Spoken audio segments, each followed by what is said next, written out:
कौन है छठ मैया और क्यों करते हैं इनकी पूजा? संपूर्ण छठ व्रत कथा सुने।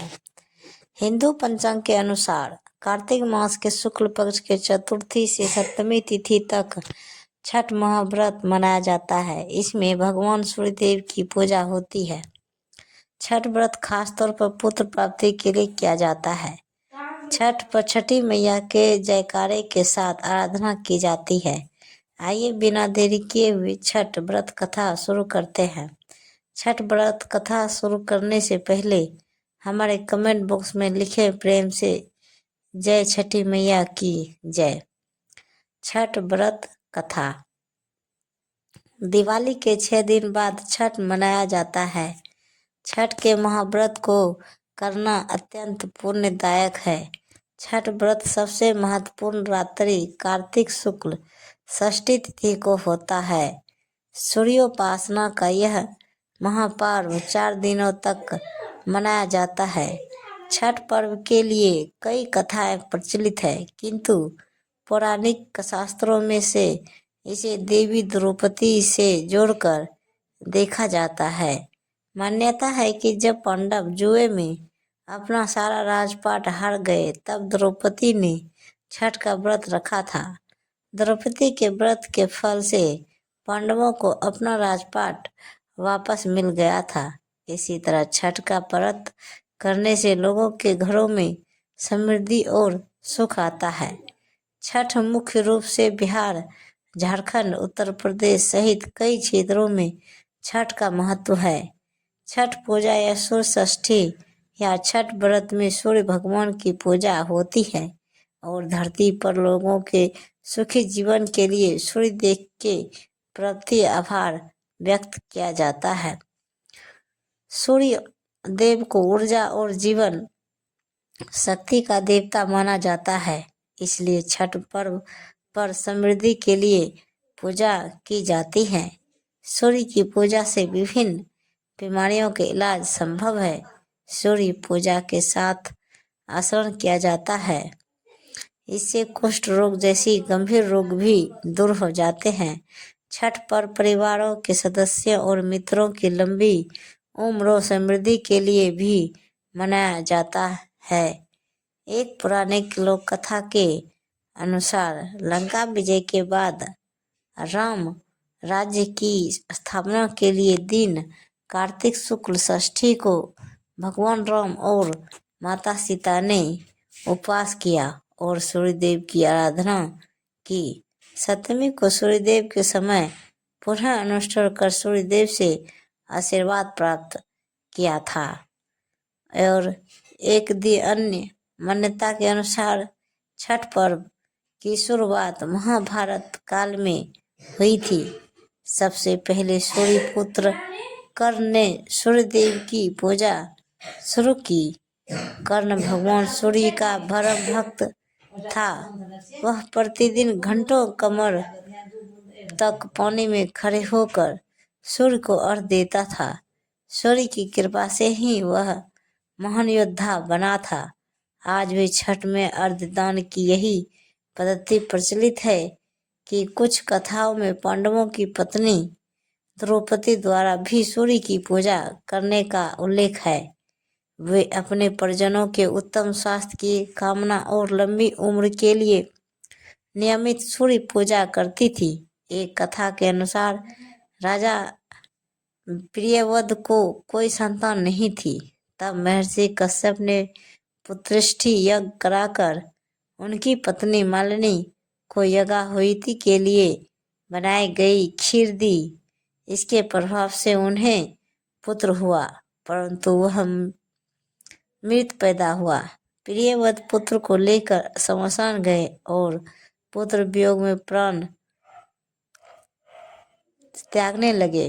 उसी वक्त भगवान की मानस कन्या देवसेना प्रकट हुई और वह कहा कि सृष्टि की मूल प्रवृत्ति के छठे अंश से उत्पन्न होने के कारण मैं षष्ठी कहलाती हूँ। राजन, तुम मेरा पूजन करो तथा लोगों को भी प्रेरित करो। राजा ने पुत्र इच्छा से देवी षष्ठी का व्रत किया और उन्हें पुत्र रत्न की प्राप्ति हुई। यह पूजा कार्तिक शुक्ल षष्ठी को हुई थी। मूलतः सूर्य षष्ठी व्रत होने के कारण इसे छठ कहा गया है। यह पर्व वर्ष में 2 बार मनाया जाता है। पहली बार चैत्र में और दूसरी बार कार्तिक में। चैत्र शुक्ल पक्ष षष्ठी पर मनाए जाने वाले छठ पर्व को चैती छठ एवं कार्तिक छठ शुक्ल पक्ष षष्ठी पर मनाए जाने वाले पर्व को कार्तिक छठ कहा जाता है। पारिवारिक सुख समृद्धि तथा मनोवांछित फल प्राप्ति के लिए यह पर्व मनाया जाता है। इस पर्व में पहले दिन घर की साफ सफाई की जाती है। छठ पर्व पर गांवों में अधिक सफाई देखने को मिलती है। छठ के 4 दिनों तक शुद्ध शाकाहारी भोजन किया जाता है। दूसरे दिन खरना का कार्यक्रम होता है। तीसरे दिन भगवान सूर्य को अर्घ्य दिया जाता है और चौथे दिन भक्त उदीयमान सूर्य को उषा अर्घ्य देते हैं। छठ के दिन अगर कोई व्यक्ति व्रत को करता है तो वह व्रत अत्यंत शुभ और मंगलकारी होता है। पूरे भक्ति भाव और विधि विधान से छठ व्रत करने वाला व्यक्ति सुखी और साधन संपन्न होता है। साथ ही निसंतों को संतान प्राप्ति होती है। छठ पर्व षष्ठी का उपभ्रंश है। कार्तिक मास की अमावस्या की दिवाली को मनाने के लिए 6 दिन बाद कार्तिक शुक्ल को मनाए जाने के कारण उसे छठ कहा जाता है। यह 4 दिनों का त्योहार है और इसमें साफ सफाई का खास ध्यान रखा जाता है। इस त्योहार में गलती की कोई जगह नहीं होती। इस व्रत को करने के नियम इतने कठिन है, इस वजह से इसे महापर्व और महाव्रत के नाम से संबोधित किया जाता है। कौन है छठी मैया? मान्यता है कि छठ देवी सूर्य देव की बहन है और उन्हीं को प्रसन्न करने के लिए जीवन के महत्वपूर्ण अवयवों में सूर्य और जल की महत्ता को मानते हुए इन्हें साक्षी मानकर भगवान सूर्य की आराधना तथा उनका धन्यवाद करते हुए माँ गंगा यमुना या किसी भी पवित्र नदी या पोखर तालाब के किनारे यह पूजा की जाती है। षष्ठी माँ यानी छठ माता बच्चों की रक्षा करने वाली देवी है। इस व्रत को करने से संतान को लंबी आयु का वरदान मिलता है। मार्कंडेय पुराण में इस बात का उल्लेख मिलता है कि सृष्टि की अधिष्ठात्री प्रकृति देवी ने अपने आप को 6 भागों में विभाजित किया है। इनके छठे अंश को सर्वश्रेष्ठ मातृ देवी के रूप में जाना जाता है, जो बाह्य की मानस पुत्री है। वो बच्चों की रक्षा करने वाली देवी है। कार्तिक मास के शुक्ल पक्ष की षष्ठी को इन्हीं देवी की पूजा की जाती है। शिशु के जन्म के 6 दिनों बाद इन्हीं देवी की पूजा की जाती है। इनकी प्रार्थना से बच्चे को स्वास्थ्य, सफलता और दीर्घायु होने का आशीर्वाद मिलता है। पुराणों में इन्हीं देवी का नाम कात्यायनी बताया गया है, जिनकी नवरात्रि की षष्ठी तिथि को पूजा की जाती है। छठ व्रत कथा के अनुसार प्रियव्रत नाम के एक राजा थे। उनकी पत्नी का नाम मालिनी था। दोनों की कोई संतान नहीं थी। इस बात से राजा और उनकी पत्नी बहुत दुखी रहते थे। उन्होंने एक दिन संतान प्राप्ति की इच्छा से महर्षि कश्यप द्वारा पुत्रेष्ठी यज्ञ करवाया। इस यज्ञ के फलस्वरूप रानी गर्भवती हो गई। 9 महीने बाद संतान सुख को प्राप्त करने का समय आया तो रानी को मरा हुआ पुत्र प्राप्त हुआ। इस बात का पता चलने पर राजा को बहुत दुख हुआ।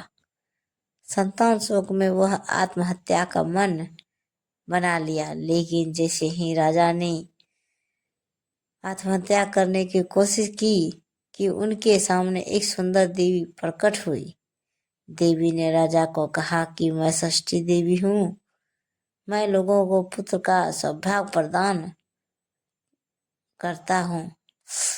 इसके अलावा जो सच्चे भाव में से मेरी पूजा करता है, मैं उसके सभी प्रकार के मनोरथ को पूर्ण कर देती हूँ।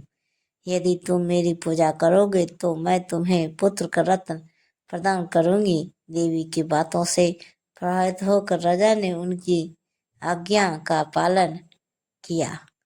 राजा और उनकी पत्नी ने कार्तिक शुक्ल की षष्ठी तिथि के दिन देवी षष्ठी की पूरे विधि विधान से पूजा की। इस पूजा के फलस्वरूप उन्हें एक सुंदर पुत्र की प्राप्ति हुई। तभी से छठ का पावन पर्व मनाया जाने लगा। छठ व्रत के संदर्भ में एक अन्य कथा के अनुसार जब पांडे अपना सारा राजपाट जुए में हार गए, तब द्रौपदी ने छठ व्रत रखा। इस व्रत के प्रभाव से उसकी मनोकामनाएं पूरी हुई तथा पांडवों को राजपाट वापस मिल गया। तो प्रेम से बोलिए छठ माता की जय। अगर मेरी वीडियो पसंद आई हो तो प्लीज हमारे चैनल को सब्सक्राइब करें और वीडियो को लाइक जरूर करें। धन्यवाद। तो गाइज मिलते हैं अगले वीडियो के साथ, तब तक बाय बाय गाइज।